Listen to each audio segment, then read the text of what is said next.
Estamos tan contentos y contentos cada lunes porque es momento de nuestra sección que les presentamos el lunes pasado, que va creciendo, se va modificando, Dirección La Moneda. Y aquí presentamos a nuestras dos reporteras, por supuesto, que nos acompañan, Macarena y Colomba, que están siempre cumpliendo con la labor súper importante de ir actualizando lo que va pasando en las campañas del oficialismo y también en las de la oposición. Así es que bienvenidas nuevamente, Colomba, qué gusto que te tenemos ahora en el estudio, sí. Pues. Qué bueno, ¿no? Y Macarena, que ya nos había acompañado la vez pasada. Lo primero, antes que empecemos a conversar, quiero que ustedes en el contexto de 10 semanas, menos de 10 semanas para esta primera vuelta de la elección presidencial, sean sin todas las reglas claras. ¿Por qué? Porque está todavía la discusión de cómo se va a materializar este voto obligatorio y el problema de la multa que no se zanja y que crea todo un problema político. Es tu nota, ¿no? Sí. La nota de Macarena Román, la vemos y al regreso comenzamos a conversar y a que se enteren de todo lo que no se sabe en Dirección La Moneda sobre las campañas, la política, aquí, a la vuelta después de esta nota. Algunos apuntan a que el gobierno está con calculadora en mano analizando la multa para el voto obligatorio. Otros responden que el debate debería estar en el monto económico de esa sanción. Lo cierto es que a menos de 10 semanas de las elecciones aún no se sabe si habrá multa por ausentarse de sufragar. Llamar al gobierno a no tratar de ganar con artilugios, por secretaría, es más fácil, por secretaría. Porque o sea, ya no nos sorprende nada del gobierno. Lo que nosotros queremos hacer ahora para habilitar el acuerdo respecto a que tiene que haber multa es seguir las conversaciones con los parlamentarios para definir exactamente el monto o los montos diferenciados de esa multa. En eso ha estado la ministra Lobos. Claro, porque es la ministra que está tratando de llevar esto adelante y no el jefe de gabinete Álvaro Elizalde. Desde la UDI, de hecho, piden que el ex senador se mantenga al margen, luego de ausentarse del debate en la Cámara de Diputados, donde la iniciativa recibió un portazo, cayéndose además un preacuerdo entre el gobierno y la oposición. Hay una manipulación absoluta de parte del gobierno, liderada por el ministro Elizalde, que debería inhabilitarse de seguir con las conversaciones porque él ha sido quien ha boicoteado este proceso. Esto es propio de un país bananero. Lo que está haciendo el gobierno es una vergüenza. Estamos a 2 meses y medio de la elección y no tenemos las reglas del juego claras. Espero que tengamos una discusión de nivel, que estos vetos de la UDI no continúen ni contra el ministro Elizalde ni contra ningún otro ministro. El proyecto rechazado por la Cámara de Diputados pasó a la Comisión de Gobierno Interior en el Senado, presidida por la senadora Bodanovich, quien la puso en tabla para este martes. La medida buscaba fijar una multa por no votar que iría entre los 30.000 y 200.000 pesos aproximadamente, monto que no convence a todos al interior del oficialismo y que debiese ser reingresado por el Ejecutivo. Lo más claro que tengo es que esta multa resulta desproporcionada. Creo que no se condice con la falta que pudiera representar el que alguien por alguna razón no vote, y por lo tanto creo que en eso tenemos que aplicar racionalidad. Lo normal en las multas es que se le dé un rango amplio al juez, y el juez va a tener desde 0,5 hasta 3 en este caso, y va a poder decidir a quién le aplica el tope de la multa y a quién le aplica la base de la multa. La respuesta a lo que yo le planteo es simplemente hagamos una multa pareja, que se haga cargo de que no sea conveniente hacerle el quite a la elección. Eso es todo. Elección que bajo el padrón provisorio tendrá cerca de 15 millones de personas habilitadas para votar, siendo el 5,6% de ellos extranjero. Este grupo no estaría contemplado en la multa por ausentarse de sufragar, pero sí es de interés en la reforma que debiese ingresar el Ejecutivo de forma paralela, con el objetivo de aumentar en el futuro los requisitos a los migrantes que busquen votar en Chile. Vamos desmenuzando entonces lo que esto significa. Macarena, tú que has conversado en la oposición, en la candidatura de Janet Jara, de alguna manera, por los cálculos que se hacen, me imagino que no haya multa en la práctica para los extranjeros, lo cual hace que sea menos forzoso en la práctica ir a votar. ¿Les conviene? ¿Cómo pueden defenderlo sin que aparezcan como haciendo cálculo electoral? Claro, es un tema que no lo reconocen ni en cámara ni fuera de cámara el hecho de que les beneficia, pero lo cierto es que al menos los análisis que se pueden hacer desde esta perspectiva, ¿cierto? Porque en el fondo lo que vamos a ver es el 16 de noviembre, pero es que mientras más personas vayan a votar, es muy probable que quizás le vaya mejor a la oposición y viceversa, ¿cierto? Mientras menos personas vayan, entonces podría tener mejores rendimientos para el oficialismo. Cuestión que sabremos recién el 16 de noviembre, pero lo cierto es que ahí estaría, según algunos, la decisión de no tener de inmediato esta multa. Multa que, ojo, que no va a ir a los extranjeros.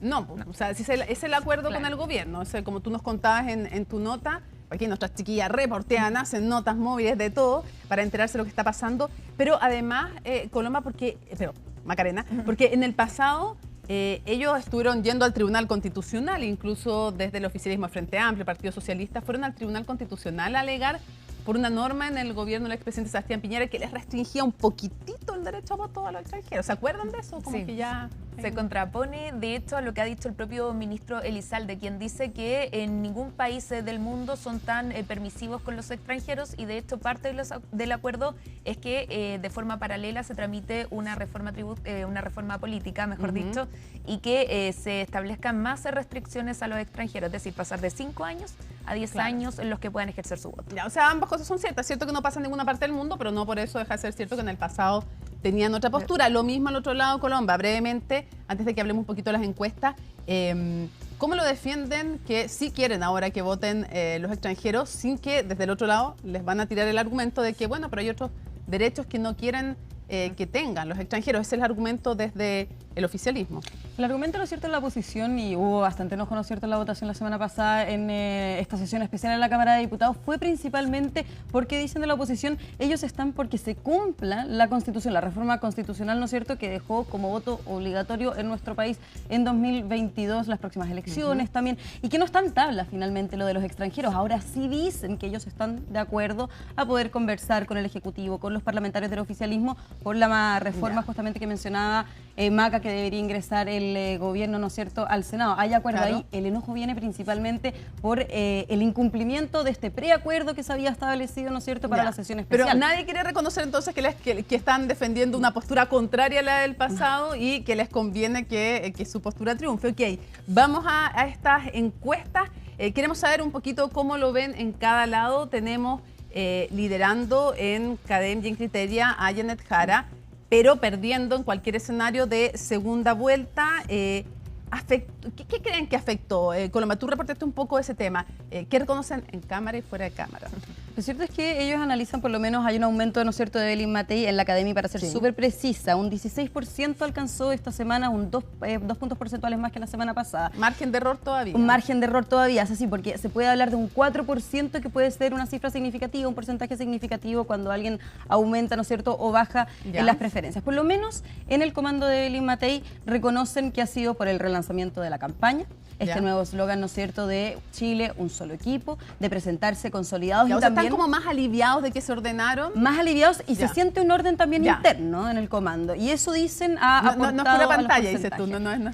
Yo lo veo y lo he visto en el comando, sí he visto más orden. De hecho, desde la semana pasada ya en el relanzamiento de campaña, en el comité político al día siguiente, que se realiza todos los martes. Así que dicen, apunta a eso y también a que Evelyn Matei está teniendo un poco más de consistencia, de despliegue de sus propuestas, como por ejemplo vimos por meses, ¿no es cierto?, a José Antonio Kast explicando todas sus propuestas semanalmente. Dicen, como también Evelyn Matei tiene un tacto, ¿no es cierto?, con la ciudadanía, como fue alcaldesa de Providencia, eso ha llegado un poco más a la ciudadanía. Ahora dicen que, por ejemplo, toda la polémica que conocimos la semana pasada de los denominados bots o cuentas anónimas en redes sociales, que no habría tenido una mayor incidencia en la encuesta. Ahora, hay que decirlo, la encuesta CADEM, de todas maneras, el terreno fue entre el miércoles y el viernes de la semana pasada. O sea, podríamos decir, si alcanza a entrar el reportaje de Chilevisión, que reveló, ¿no es cierto?, estas cuentas anónimas en redes sociales, pero dicen que no tiene incidencia. Eso, por ejemplo, también lo hablaba más temprano con Pepe Out, que también no es significativo el porcentaje de aumento o de baja que tuvo José Antonio Kast en Cadem, pero para sí podría haber afectado.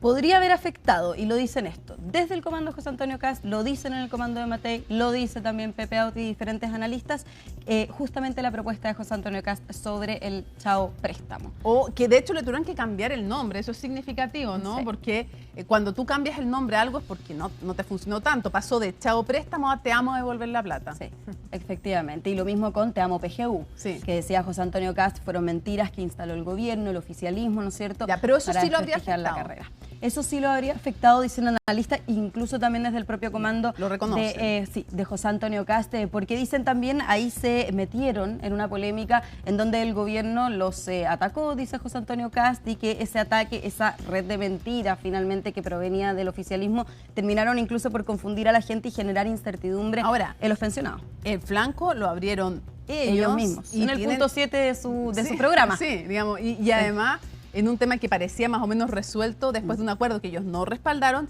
y Evelyn Matei les dijo, o sea, no es que no tengan, no es que no quieran contar porque les van a bloquear, que dice José Antonio Kast en Radio Duna, no, me van a bloquear, le dice a Matías del Río y a Nicolás Vergara, me van a bloquear, en el fondo las propuestas, si yo las cuento antes, cómo vamos a financiar esto del chao préstamo, o te amo devolver la plata, y por eso no lo queremos contar, y Evelyn Matei, ¿qué dice? A ver, no puede responderlo porque no tiene respuesta, pero vamos al otro lado. ¿Qué pasa, Macarena? Porque se dedicaron a hacer harto énfasis en la PGU y en que esta idea de José Antonio Kast iba a poner en jaque todo. ¿Cómo ven eso y cómo ven las encuestas esta semana? ¿Cómo notaste al comando? De hecho, justamente ese flanco que abrió el propio candidato José Antonio Kast fue bien aprovechado por el oficialismo, podríamos decir, comunicacionalmente, ¿cierto? Y es que salieron transversalmente a criticar, ¿cierto? El hecho de que no tenía al menos un plan, o que dio a conocer un plan de cómo iba a financiar, ¿cierto?, este chao préstamo, o el te amo a devolver la plata. Eso, ¿están contentos por este error? Porque se equivoca poco la campaña acá. Se equivoca poco, pero justamente a eso apuntaban hoy los voceros del comando de Janet Jara, que decían, se equivoca poco porque lo dejan hablar poco, o porque le dan poca libertad de acción, podríamos decir, tienen todo controlado, y en ese rango dicen, queremos que hablen más para poder ver cuál es lo que realmente piensa José Antonio Kast. Eso y también están más ordenados donde Janet Jara, me refiero, porque ya no ha hablado mucho, dicen que Núñez, desde el PC, el senador Núñez le pidió a los Carmona que pararan con las declaraciones disonantes. Totalmente. Eso ¿no? Dicen que es verdad. Bueno, nosotros pudimos hablar con Fernando Carmona, ¿cierto? Ya. Y él decía pues tú hablaste con él, lo agarraste en la calle, tú le preguntabas. Se quería ir, de hecho, Fernando Carmona, pero él decía que él siempre pensó en salir porque había que tener transversalidad en el comando, no solamente que fuera del Partido Comunista. Eso Oye, pero hasta en eso contradiciendo a la candidata, totalmente. Porque después, ¿qué salió a decir Jara?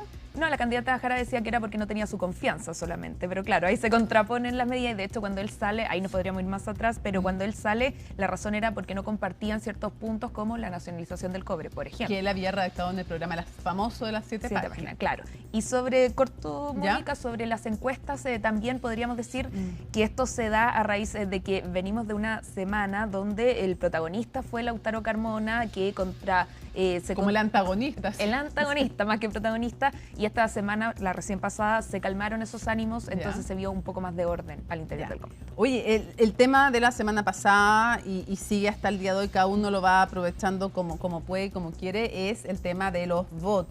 Siguen repercusiones y el fin de semana en Mesa Central con Iván Valenzuela, Guillermo Ramírez, presidente de la UDI, diputado también Colomba, dijo, no tengo pruebas, de hecho tampoco lo pretende el reportaje a todo esto de Chilevisión, no tengo pruebas de que esto sea digitado desde el comando de Kast, que es algo distinto a lo que dijo en su momento la candidata, porque la candidata Evelyn Matei apuntó directo a José Antonio Kast. Entonces la pregunta es, ¿qué ha pasado con este tema en el comando de José Antonio Kast? Un tema que claramente no es grato para ellos.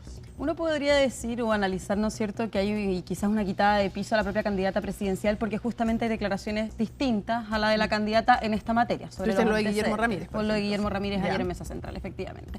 Y justamente se habla de una cercanía quizás de la UDI con el Partido Republicano. Si uno analiza la campaña presidencial, efectivamente la UDI ha sido más recatada en criticar al candidato del Partido Republicano porque se habla de una cercanía interna entre el Partido Republicano y también la UDI, considerando incluso que José Antonio Kast, ¿no es cierto?, viene originalmente de la UDI. como frenemies, como dirían los millennials, como dirían capaz ustedes también, podríamos decir. No, ya no. Ustedes son como, ¿ya no se usa? No, nosotras no. Tú dices que no son millennials. Yo la estaba rejuveneciendo lo más que hay, pero en fin. No, pero te digo que son frenemies en el sentido que son amigo-enemigo, porque también está toda la tesis del reemplazo que pretende hacer republicanos de la UDI, desde dentro, digamos, o sea, desde gente que nació de ahí. Pero en fin. Tienen un margen también de ideologías, de proyectos similares, quizás más similares que, por ejemplo, Evópoli, que sabemos que tiene más diferencias con el Partido Republicano, y Renovación Nacional. Entonces también se hace esa diferencia, pero dicen, no se le quita piso a la candidata, pero sí se trata de ser un poco más mesurados. Y se responde, de hecho, la respuesta que da Evelyn Matei, decían en el comando, también viene porque a ella realmente le afectó personalmente ¿no es cierto?, estos videos trucados que simulaban que ella padecía de Alzheimer, y que incluso, decía la propia Evelyn Matei, si es que esto se hubiera dado a conocer, o los videos, por ejemplo, se hubieran viralizado más cercano a la fecha de la elección presidencial, Evelyn Matei decía, le hubiera afectado enormemente. Entonces ya es un tema más personal, quizás. Ya, ahora hay otros expertos que dicen, empezó a bajar antes de que apareciera todo este tema de los votos en el debate público. Otros responden, bueno, pero es que igual en el fondo puede haber estado haciendo mella o no. En fin, tenemos ahí un tema.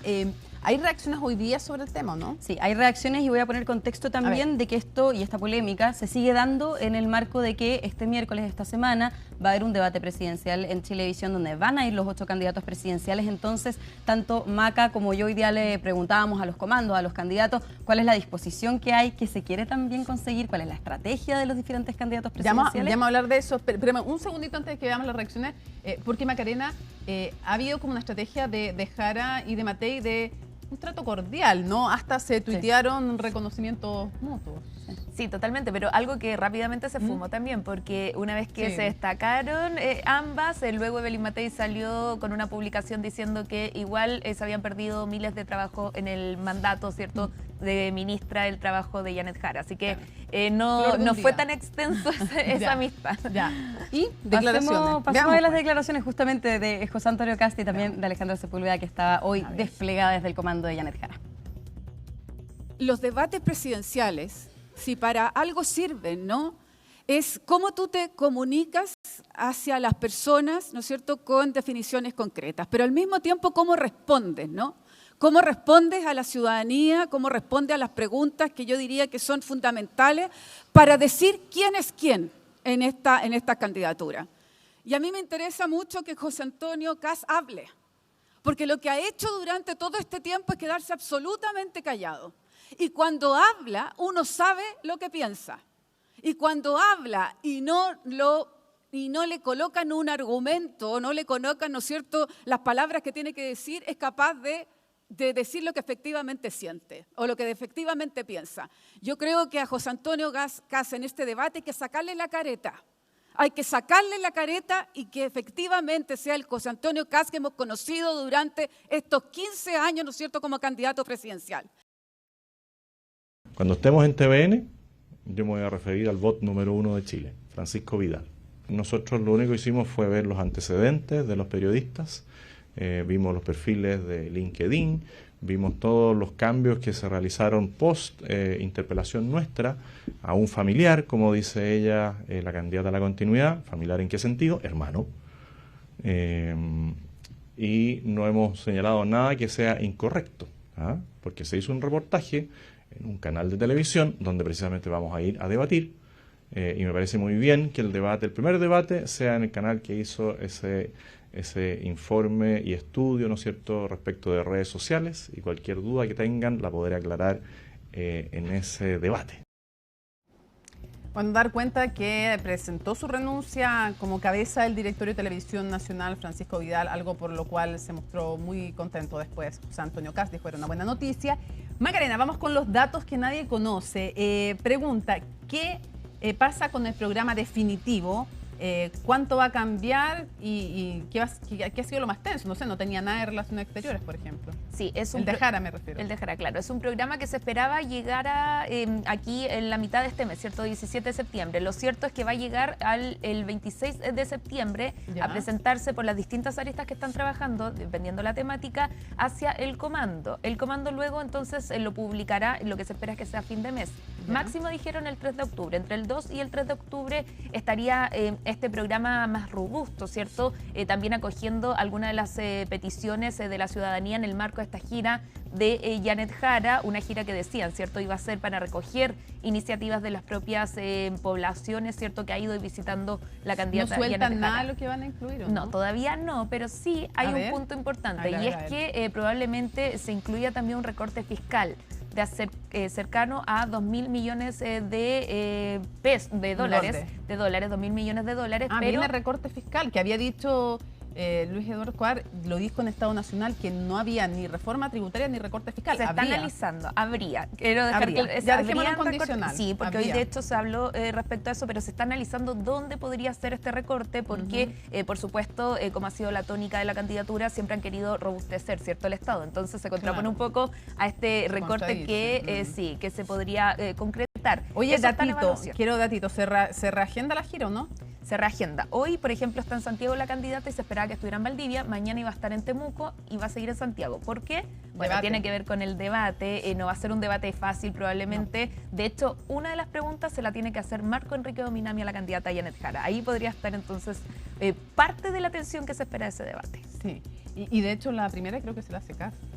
La primera se la hace Kast a Jara. Pero lo que se espera en ese sentido es que Kast claramente va a ser duro, pero Marco Enrique Dominami no sé qué estrategia ocupar, hay más incertidumbre. Ya, pregunta para las dos. Hay un tema que puede parecer banal, pero que no es banal, que es las fotos, porque las fotos representan muchas cosas en política. ¿Qué va a pasar con las fotos de los candidatos, por ejemplo, de Chile Vamos con Kast? ¿Hay foto o no hay foto? Según José Antonio Kast y también según Arturo Esquella. Nos había adelantado Kast en el exactamente. Sí, pues nos dijo. No hay foto con gente de Chile Vamos. No hay foto con José Antonio Kast. Con Kast. Pero podrían eventualmente... Hay ciertas figuras de Chile Vamos y actuales candidatos de Chile Vamos que son cercanos al Partido Republicano, bastante cercanos al Partido Republicano. Así que quizás podríamos esperar no una foto directamente con el candidato José Antonio Kast, pero sí con candidatos del Partido Republicano. Eso va a pasar en las próximas semanas. Eso va a pasar. Eso va a pasar en las próximas semanas. Así que ahí también podría generar, ¿no es cierto?, incluso quizás, porque cuando suceden esas cosas, algunos candidatos son llevados a los tribunales supremos de sus partidos. Entonces quizás podría terminar en eso. No ahora, sabemos si va a llevar una renuncia también. Exactamente, porque al ser ratificados por el Servicio Electoral, ¿no es cierto?, no deberían tener que renunciar. Se aplica la ley antidisco. Oye, pero media bomba. Hay que estar atrás. Y por acá, ¿qué pasa con las fotos? ¿Habrá gente que no se va a sacar Bueno, lo que pudimos, ¿cierto? Mira nuestro que es cagüinero, justamente. Ya, pudimos averiguar, Jadwe se va a tomar fotos con Janet Jara. Mira la pregunta que le pone Macarena, pero yo estoy segura que ella es capaz de responder. Lo que pudimos reportear, Mónica, es que, claro, le llegó la notificación, como a cualquier otro candidato, para los días 7 de septiembre o 14 de septiembre, que han sido las jornadas, la que pasó, ¿cierto?, y la que viene del domingo, para sacarse la foto con la candidata Janet Jara. Lo cierto es que él está en arresto domiciliario, total. Entonces, la única posibilidad que tiene para sacarse la foto es que se lleve, ¿cierto?, toda la producción, obviamente, que requiere estas fotografías hacia la casa de Daniel Jadwe. ¿Qué dice el equipo de Daniel Jadwe? Que ellos esperarán en caso de que se haga esa... a tocarle el timbre. Claro, que si es que se hace esa gestión. Que dicen desde el comando que eso no se va a hacer. Es decir, no va a haber foto entre la candidata y estas reporteras, porque traen siempre información que la gente no sabe. Ya tenemos con la foto, tenemos harta información. Un cierre breve, muchachas. Queremos saber cuánto nervio hay, están practicando o no para el debate. ¿Cómo notaron el ambiente brevemente para cerrar? Hoy día por lo menos bastante tranquilo José Antonio Kast, estaba más enfocado de hecho en el lanzamiento también de un nuevo plan, de plan Marcha sin Violencia en este caso el día de hoy, pero Evelyn Matei tenía reuniones internas, no hizo ningún punto de prensa, mañana tampoco se espera una actividad de la candidata porque decía está estudiando para el debate. Está como guardado Kast tampoco tiene, hasta el momento, tiene actividad, también hay que considerar, ¿no es cierto?, a Johannes Kaiser, que también está desplegado hoy día, Franco Parisi también está estudiando. Marco Enrique Dominami, que tiene mucha experiencia también para debatir y tiene mucho manejo televisivo. Oye, ¿qué pasó con Artés también? Porque en la oposición hay más que Janet Jara. Está Marco Enrique Dominami, que yo creo que tiene mucha pasta para debatir, o sea, eso es un hecho, se maneja muy bien en la televisión. Y debe estar feliz que le tocó Janet Jara, por supuesto, pues, va a ser un momento de tensión ahí. Aunque yo creo que le gustaría más preguntarle acá, está pues. Puede ser, sí, tendremos que preguntarle. 100%. Pero lo cierto, por ejemplo, con Eduardo Artés, lo que nos decía es que él se está preparando como cualquier otra intervención, que sí está estudiando los programas de sus contrincantes, pero que él pone más atención, ¿cierto?, en todas las actividades que tiene de aquí hasta la primera vuelta. Y lo otro que nos dijo es que si él estaría dispuesto a apoyar en una eventual segunda vuelta a Janet Jara, él decía tendría que cambiar puntos de su programa, porque él decía se ha dado volteretas en relación a la primaria con ahora, y que sí o sí tendría que reincorporar el hecho de la nacionalización del cobre y del litio. De hecho, él usa la palabra reincorporación, recuperar, ¿cierto?, el cobre y el litio, porque dice él, eso es fundamental. Si no, no va a tener el apoyo hacia Janet Jara. Ya, obvio que eso no lo va a tener, porque eso no lo, está claro que no se va a reincorporar. Macarena Colomba, muchísimas gracias por acompañarnos nuevamente en Dirección La Moneda. Ya les anticipamos que va a estar todos los lunes esta sección presente. Y les anticipamos también que vienen más sorpresas, más secciones nuevas.